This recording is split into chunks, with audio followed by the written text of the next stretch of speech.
دتخو بين انت قلف خوان رسول الله دتخو من ملو خلقوان حبيب الله ودخوخ ودخوخ سيدي ودخوخ ودخوخ ودخوخ أحمد ودخوخ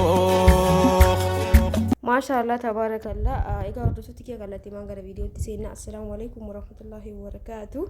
أكم فيا كيسني على من نسأنا من كيسن دلقا فيها مال فكاتا نبرة بريدة الحمد لله. اسم برس بريدة كتاي حويك يا يروم مراتي جتشول هو ودوسوتي كي أكم جرتم فيا كيسني على من نسأنا من كيسن أكم يسينجا بجانا جاتا تنودي كيسن وبكم جرتني تفيانا تاء hedduunaaf galatooma ulfaadha jecha har'aan tana diriyaa kanneen qabadhee dhufee jira jechuudha. Maamilli takka meeshaan kun gara Shaashamanneetti kan ergamu baawonii sadii akkasumas hijaabnillee jira, darbannollee jira. Garaagarummaa darbannoof baawonillee haga tokko waan beekurraa isiniif qooda. Isin laayikii gochuudhaan gurra keessan naaf kennan waliin tura daqiiqaa 8 qofa saniin booda osoo hin bahin laala daqiiqaa 8 jechuudha. Hordoftoota kiyya tartiiba kanaan baawoniidha, darbannoodha. Darbannoon diriyaa wajjin darbannoon kun gosa hedduu qaba. Hubadhaa gisee bitattanii kan meetir ka 7tu jira, kan meetir ka 60tu jira, ka 80tu jira. Kana jechuun meetira 2 hin guutu darbannoon baay'inaan gabaarra jiru jechuudha. Kanaafuu an kana ajajaan fidaa jira hunda keessaniif akkuma ofii kiyyaa gisee haadhatii yaafisaa ta'u bituu yoo faxooraa hin geenne namatti hin tolu akka faxooraa ga'uu fi akka bal'atti mursiisa jechuudha. Meetira 2 kunniin darbannoodha. Shaarbii isaa wajjin qarshii 1800 jechuudha. Hordoftoota kiyyaa egaa viidiyoo dheeressuu hin barbaadu. Halluu isaa akkasitti ilaala. Maashaallah jedha. Hedduu babbareeda, hedduu mimmiidhaga. Yoo barbaadan harka dheerallee isiniif hodhisiifama jechuudha. Egaa isiniif yoo hodhisiifachuu barbaadanii diriyaa fi shaarbiidha. Maashaallah tabarakallah. Kunoo osoo hin hodhisiisin akkasuma bittinii isaa naaf ergita gara Shaashamannee naan jettee maashaallah amma immoo gara naca'ee jira. Inni kun immoo baawoniidha. Baawonii diriyaa jechuudha. Diriyaa baawonii. Baawonii jechuun isa baay'ee takka guddaa fi bal'aadha. Qumatillee garallee hedduu bal'aadha jechuudha. Hordoftoota kiyyaa. Egaa baawonii kana nama hedduutu narraa odarii godhate TikTok irratti illee alhamdulillah maamila horachuutti jira. Asiin immoo isinis jirtanii maashaallah gatiin isaa isinitti hima. Carqoomni isii laaftuudha. Xarzii isaatirraa kana qaba. Egaa maal isinin jedhee wanna bira hedduu bal'aadha garuu bal'aadha qumatii qaba. Kuni shiita osoo hin taane diriyaa kan osoo hin taane diriyaa baawoniiti jechuudha. Baawoniif darbannoon garaagarummaa qaba.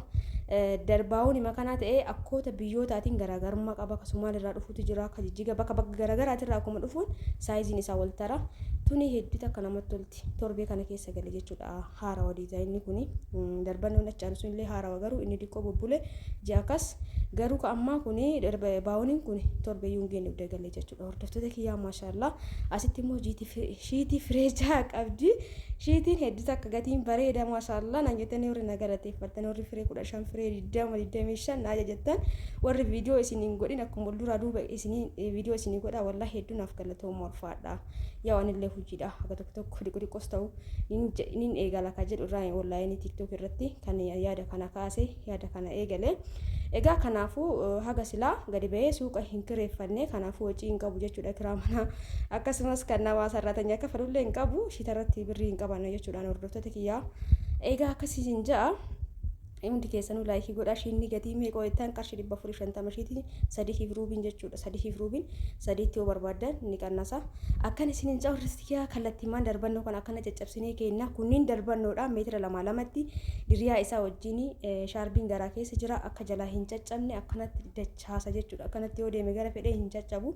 Shiitiin beektanii miicitaniitii yoo dachaasin yooma san caccaba. Maashaallah kunillee gosuma shiitiiti. Yaa carqii lallaafaadha jechuudha.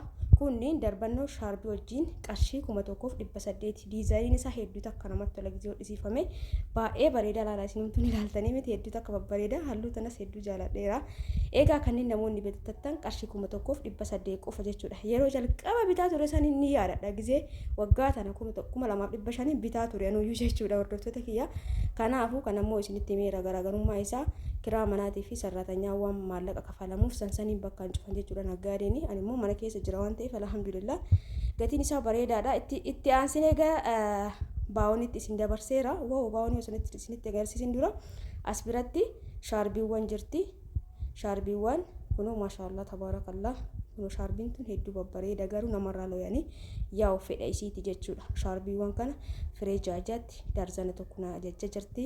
Shiita wajjin ijoolleedhaaf qooda jettee jirti jechuudha. Hordoftoota kiyyaa asumaan rabbi nagaan si haa galchu jedhaanii meeshaa biraallee ni qabdi garuu kan addatti naa waraabinaan jettee jirti. Meeshaa biraa hojjetamaaf jira jechuudha. Firaashni minaamanne innaa kan addatti firee meeqanaa ajajjisni fakkaate kun tokko lama sadii afur shan kahii kameessan isinitti agarsiisuuf isillee laaltuuf akkas godhe akkan isiniin jaa hordoftoota kiyyaa kunoo asitti illee shaarbiiwwan gosa tanniin ajajjee jirti. Shaarbiin tun hedduu takka laaftuudha hundi keessanuu bitadha. Tanamarraa lootu miti. Diizaayiniin isii afurraan akkana qabdi. Afurraan farxii kanneen qabdi. Kunoo akkuma argaa jirtan kana jechuudha. Garuu laaftuu takka hedduu namatti tolti gizee ofirratti hajjabatan namarraa hin lootu namarra rakkistu.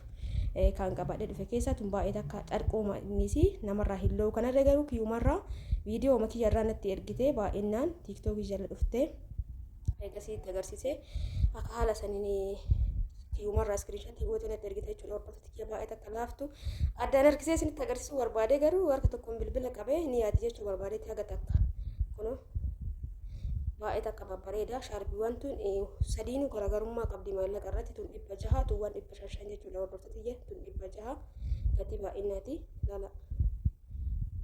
Hijaaba ni beektanii 800 700 650 gizee gabaa irratti bittanii ka 800 ollee jira jechuudha. Hundumaafuu tun 600 baay'ee takka laslasta jette jechuudha.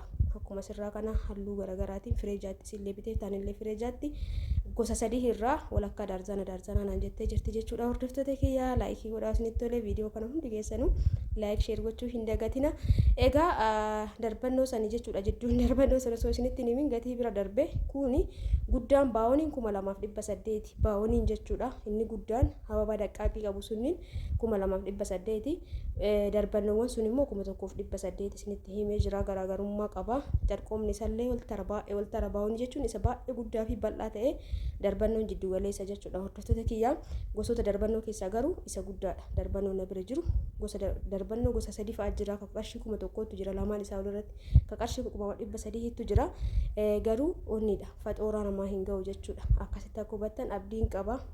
Kana bira jiru meetira 2 abbaa feetanii hodhisiistan abbaa feetanii yookiin itti ta'a jechuudha. Akka bal'atti mursiise ajajaan mursiisaa jira waan ta'eef namoonni barbaadan shiinillee babbareeda jira. Gatiin isaa baay'ee takka madaalawaadha. Kanaafuu warri ordarii godhatan ulfaadhaa galatoomaa isin jaaladha isin kabaja. Shaarbiin isii tana agartanii taree fi isii tana garuu ni looti garuu hedduu bareeddi. Kanaafuu san beekaatuma jedhaa asmaadha. Egaa akkasii onni isii jechuu barbaadeeti maqaan isii gosa hedduu jira. Shaarbiiwwan ijaabatanii gosa hedduutu jira. Namoonni barbaadan karaa keessaatiin na dubbisaa. Egaa viidiyoon kee kana fakkaata. Guyyaa gaarii keessa naa oolaa. Isinitti laayikii godhaa. Baay baay.